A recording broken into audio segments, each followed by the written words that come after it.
So, the follow up to this Jake Paul fight, right? I've been saying for years, one of the first people to actually say this and go on record saying that Jake Paul was you know, he was no longer a YouTuber. He became a boxer, but he was taking advantage of a lot of people who didn't have boxing skills.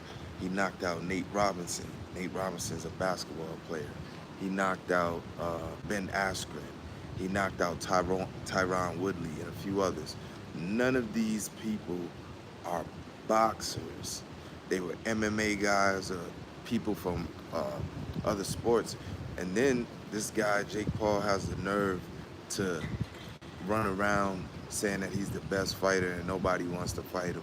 But yet he was ducking professional boxers. Even some fighters, professional boxers, uh, that was smaller than him, he didn't want to run a risk of taking a loss to them. So he always went after people like Mike Tyson, who is, Mike Tyson is almost is probably a grandfather right now. So these are the type of people that Jake Paul was fighting, and he was able to put on his record as wins, and the hype just kept building until finally we now was able to see Jake in the ring with a quality boxer. Not to say that Tommy Fury wasn't a quality boxer, but Anthony Joshua is the real deal, right?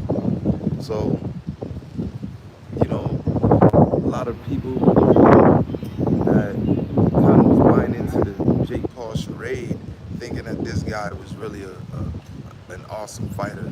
Now, you've gotten an opportunity to see what a real fighter looks like against a guy like Jake Paul, who's just a YouTuber who uh, was able to pick and choose, cherry pick his fights, going after big names when they were retired or they had taken big losses already, going after, people who just didn't have any experience in the sport. And now we see what Anthony Joshua did to him. Anthony Joshua made all of the real boxing fans proud and made a lot of people that spent a lot of time in the gym, he's made them proud. Um, so yeah,